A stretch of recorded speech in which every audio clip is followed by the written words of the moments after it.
దేవుని నామానికి మహిమ, దేవునికి స్తోత్రం. వాక్య భాగము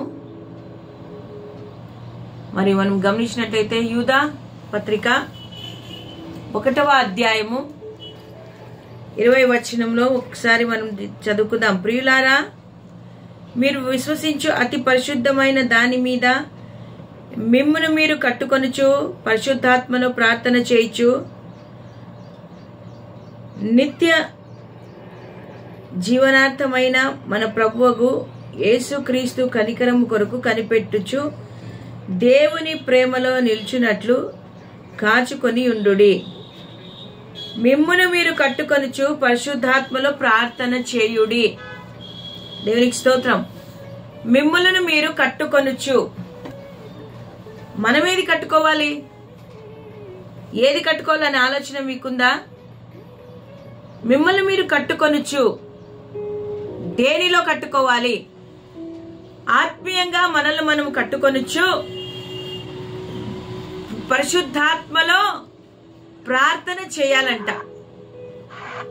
నా ప్రియ సోదర సోదరి, దేవుని బిడ్డ, ఈ ఉదయకాలమున దేవుడు మనతో మాట్లాడుతూ ఉంటున్నాడు. ఈ 2 వాక్యాలు ప్రతి ఒక్క క్రైస్తవుని జీవితంలో చాలా ప్రాముఖ్యమైనవి. మన స్వంత ఆత్మీయ ఎదుగుదల కొరకు ఈ యొక్క వాక్యము చాలా అవసరమైనది. ఇది మనం ఆత్మీయంగా ఎదగడానికి, బలపడడానికి. కొన్నిసార్లు మనము ఈ యొక్క యూదా పత్రికలో మరి ఈ యూదా అనే భక్తుడు రాస్తున్న మాటలను మనము అనుసరించే వారిగా ఉండాలి. ఆయన ఏమంటాడు? మీరు విశ్వసించు అతి పరిశుద్ధమైన దాని మీద మిమ్మును మీరు కట్టుకొనుచు. ఈరోజు మనము దేని మీద కట్టబడాలి? మొట్టమొదటిగా మన ఆత్మీయమైన జీవితము దేని మీద కట్టబడాలి? విశ్వసించిన వారు దేని మీద ఆధారపడాలి? మన ఇల్లు భద్రముగా ఉండాలంటే మనము మన ఇంటిని ఒక మంచి పునాది మీద కట్టుకుంటాం. మన ఆత్మీయమైన జీవితంలో కూడా మిమ్మును మీరు కట్టుకొనుచు, వాక్యము మీద కట్టుకొనుచు. ఆ వాక్యము ఎవరంటే యేసయ్య. ఆ యేసయ్య మీద మిమ్మును మీరు కట్టుకొనుచు. కట్టుకోవడం అనగా మనం ఏం చేయాలి? ప్రతిరోజు దేవుని వాక్యము చదవడంలో మనం సమయాన్ని గడపాలి. ప్రతి దానిని ఒక క్రమ పద్ధతిగా మనము చదివేవారిగా ఉండాలి. వాక్యము ఏ అధ్యాయం అంటే అధ్యాయము, ఎక్కడంటే అక్కడ సమయము సందర్భము లేకుండా చదవడము కాదు, కానీ ఒక క్రమమైన జీవితము కలిగి ఆది నుంచి అంతము వరకు మనము వాక్యమును చదివేవారిగా ఉండాలి. ఉదాహరణకు, వాక్యాన్ని చదవాలని ఆశ కలిగిన వారు, వాక్యము మీద కట్టబడాలనుకున్న వారు ప్రతిరోజు ఒక 5 అధ్యాయాలు చదవచ్చు. ఏ రీతిగా? పాత నిబంధనలో ఒక 5 అధ్యాయాలు, కొత్త నిబంధనలో ఒక 5 అధ్యాయాలు చదవచ్చు. అంటే వాక్యమును చదువుచుండగా వాక్యము నిన్ను ధైర్యపరుస్తుంది, బలపరుస్తుంది కదా. ఆ వాక్యమును ఆధారము చేసుకొని నీ ఆత్మీయమైన జీవితమును కట్టుకోవడానికి వాక్యము నీకు తోడ్పడుతుంది. మరి ఈ వాక్యమును చదివేది మాత్రమే కాక దీనిని ధ్యానించే వారిగా మనం ఉండాల. దివారాత్రములు దానిని ధ్యానించమని దేవుని వాక్యం సెలవిస్తుంది. ఈ వాక్యమును నీవు ధ్యానించాలి. చాలా మందికి వాక్యం చదివే వారికి ఒక అలవాటు ఉంటుంది. ఏమంటే, వాక్యం చదువుతూ ఒక పుస్తకాన్ని పెట్టుకుని రాస్తూ ఉంటారు పాయింట్స్ అన్ని. నువ్వు ధ్యానము చేస్తూ ఉన్నప్పుడు నువ్వు వాక్యాన్ని నువ్వు తెలుసుకుంటావు. దాని యొక్క ప్రాముఖ్యతను నువ్వు పెన్నుతో పేపర్ మీద నోట్ చేసుకుంటావు. ఆ వాక్యము నిన్ను దేవుడు నీతో ఆ క్షణంలో నీకే ఆలోచన కలిగించాడు, వాక్యమును బట్టి ఏం మాట్లాడాడో దాన్ని నువ్వు రాసుకుంటావు. ఇది నీ ఆత్మీయమైన జీవితం బలపడడానికి తోడ్పడుతుంది. అంతేకాకుండా ఈ వాక్యము ప్రార్థనతో కూడినదిగా ఉండాలి. ఈ వాక్యం చదవడం ప్రార్థనతో కూడినదిగా, దేవునితో మాట్లాడేది. నీ ఆత్మీయమైన జీవితం ఎదగాలంటే వాక్యం ఒకటే చదివితే మాత్రం కాదు, కానీ ప్రార్థన చేసి దేవునితో సహవాసము చేసేవారిగా మనం ఉండాలి. దేవుని సహవాసముతో మనం ముందుకు వెళ్ళాలి. దేవుని సహవాసంతో మనం ముందుకు వెళ్తూ ఉన్నప్పుడు ప్రతిదీ కూడా మనం ఏం చేస్తామంటే దేవుడు మాట్లాడడం వినడం ఇష్టపడతాం. దేవునితో సహవాసము చేస్తాం. పరిశుద్ధాత్మ దేవుడు కొన్ని మనతో మాట్లాడతాడు, వాటినన్నిటినీ కూడా మనం వినగలుగుతాం. నా ప్రియ సహోదర సహోదరి, ఈ ప్రార్థన మనల్ని ఉత్తేజపరుస్తుంది, బలపరుస్తుంది, కృంగుదల నుంచి బయటికి తీసుకొని వస్తుంది. కోపము, ద్వేషము, అసూయ, మత్సరము ఇవన్నిటినీ కూడా దూరపరిచి మనకు సహాయం చేస్తుంది. పరిశుద్ధాత్మ దేవుడు మనలో పాపం ఉన్నట్టయితే ఆయన దుఃఖిస్తాడు.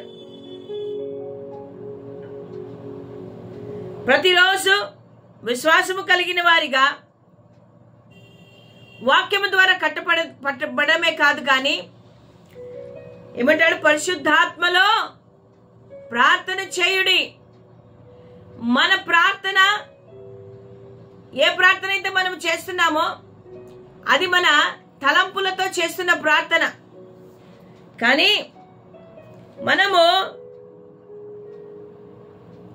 పరిశుద్ధాత్మ దేవుని సహాయముతో దేవునితో సహవాసము కలిగినప్పుడు పరిశుద్ధాత్మ దేవుడు నీకు నాకు సహాయము చేస్తాడు. ఏ రీతిగా అయితే దేవుడు మనల్ని నడిపిస్తాడో ఆ రీతిగా మనం ప్రార్థన చేసేవారిగా ఉండాలి. మనము నిత్యము ప్రార్థన చేయాలి, ఎడతెగక ప్రార్థన చేయాలి, దేవుని చిత్తానుసారంగా ప్రార్థన చేయాలి. ఇవన్నీ కూడా పరిశుద్ధాత్మ దేవుడు మనకు సహాయం చేస్తాడు. పరిశుద్ధాత్మ దేవుడు నీలో నాలో ఉంటే ఆయన ఏ రీతిగా మనం ప్రార్థన చేయాలో ఆయన మనలో ఉండి ప్రార్థన చేయిస్తాడు. పరిశుద్ధాత్మ దేవుడు చెప్పసఖ్యము కాని మూలుగులతో నీలో నుండి ఆయన ప్రార్థన చేస్తాడు. ఎప్పుడైతే దేవుడు పరిశుద్ధాత్మలో మనతో ప్రార్థన చేయమని చెప్తాడో అప్పుడు మనము వాక్యానికి విధేయత చూపించి వాక్యానుసారంగా ప్రార్థన చేసేవారిగా మనం ఉంటాం. మన ప్రార్థనలని కాపాడు, రక్షించు, ఇవ్వు. ఎక్కడ వాక్యానుసారంగా ప్రార్థన చేయడం లేదు, కానీ పరిశుద్ధాత్మ దేవుడు నీలో ఉన్నప్పుడు, పరిశుద్ధాత్మలను ప్రార్థించినప్పుడు ఆయన వాక్యానుసారమైన ప్రార్థనను మనకు నేర్పిస్తాడు, ఆయన మనతో చేయిస్తాడు. కాబట్టి ఉదయకాలమున ఆత్మీయమైన జీవితంలో నీవు కట్టబడి పరిశుద్ధాత్మలో నీవు ప్రార్థన చేసినప్పుడు గొప్ప కార్యాలను నువ్వు చూడగలుగుతావు. వ్యర్థమైన వాటి యందు మనసుంచక క్రీస్తు కొరకైన జీవితము జీవించాలంటే, క్రీస్తు బిడ్డలుగా మనము నిలబడాలంటే, క్రీస్తును అనుసరించాలంటే, ఆయన మార్గంలో మనం వెళ్ళాలంటే ఆత్మచేత నింపబడిన వారిగా, పరిశుద్ధాత్మ చేత నింపబడి వాక్యానుసారమైన జీవితము క్రీస్తున్న బండ మీద కట్టబడి పరిశుద్ధాత్మలో మనము ఆయన సహాయంతో మనము ప్రార్థన చేసేవారిగా మనం ఉండాలని దేవుడు కోరుకుంటూ ఉన్నాడు. కాబట్టి ఉదయకాలం యూద పత్రికలో నుంచి దేవుడు మనతో మాట్లాడాడు. మిమ్మును మీరు కట్టుకొనొచ్చు. ఈరోజు మనము కట్టుకునే ప్రాసెస్ లో మనం ఉండాలా. ఆగిపోయింటున్నాం మేము, ఆత్మీయమైన జీవితంను కట్టుకోలేక ఆగిపోయినామేమో. మరి ఒక్కసారి ఆరంభించమని దేవుడు అంటున్నాడు. కట్టుకొనొచ్చు, పరిశుద్ధాత్మలో ప్రార్థన చేయుడి. మీ సొంత ప్రార్థనలు కాదు, పరిశుద్ధాత్మ దేవుని సహాయంతో ప్రార్థన చేయమని ఉదయకాలం మాట్లాడుతూ ఉంటున్నాడు. నా ప్రియ సోదరుడ సోదరి, దేవుని బిడ్డ, ఇంతకాలం మనము ప్రార్థన చేశాం. మన ప్రార్థన ఫలభరితమైనదా? మన ప్రార్థనకు జవాబు వస్తుందా? మన ప్రార్థన వాక్యానుసారము దేవుని చిత్తం నెరవేర్చేదిగా ఉందా? లేదు కదా. ఈ రోజు నుంచి పరిశుద్ధాత్మ దేవుని అడుగుదామా? పరిశుద్ధాత్మ దేవ, నాలో ఉండి మీరు ప్రార్థన చేయండి అయ్యా, నేనే రీతిగా ప్రార్థించాలో నాకు సహాయం చేయండి. దేవుని అడుగుదాం. అనునిత్యము వాక్యమును ధ్యానించే వారిగా, వాక్యం మీద కట్టబడే వారిగా, క్రీస్తు అనే పునాది మీద కట్టబడాలి. అప్పుడు మనము దృఢముగా ఉండగలుగుతాం. కాబట్టి ఉదయకాలమున మిమ్మల్ని మీరు కట్టుకొనుచు పరిశుద్ధాత్మలో ప్రార్థన చేయుడి. కట్టుకోనేది ఎవరో వచ్చి కట్టరు, నీకు నీవే కట్టుకోవాలి. భర్త భార్యను కట్టదు, భార్య భర్తను, తల్లిదండ్రులు పిల్లలు తల్లిదండ్రులు కట్టుకునే అవకాశం లేదు ఇక్కడ. మిమ్మును మీరు కట్టుకొనుచు నీకు నువ్వే ఆత్మీయంగా ఎదగాలి. హల్లెలూయా. జాగ్రత్త. ఎక్కడ నువ్వు వెనకబడిపోతుంటున్నావు, ఎక్కడ నువ్వు ఆగిపోయింటున్నావు, ఒకసారి చెక్ చేసుకుని తిరిగి నువ్వు కట్టబడాలి, దృఢముగా నిలబడాలి క్రీస్తులో. మరి యొక్క అవకాశాన్ని దేవుడు ఇస్తూ ఉంటున్నాడు. అవకాశాన్ని సద్వినియోగం చేసుకుని క్రీస్తు కొరకు మనం బ్రతకదామా? మనల్ని మనము కట్టుకొని పరిశుద్ధాత్మలో ప్రార్థన చేద్దాం. ఆ పరిశుద్ధాత్మ దేవుడు సర్వసత్యంలోనికి మనల్ని నడిపిస్తాడు. ఆ పరిశుద్ధాత్మ దేవుడు మనలో ఉండి ఆయన మాట్లాడతాడు.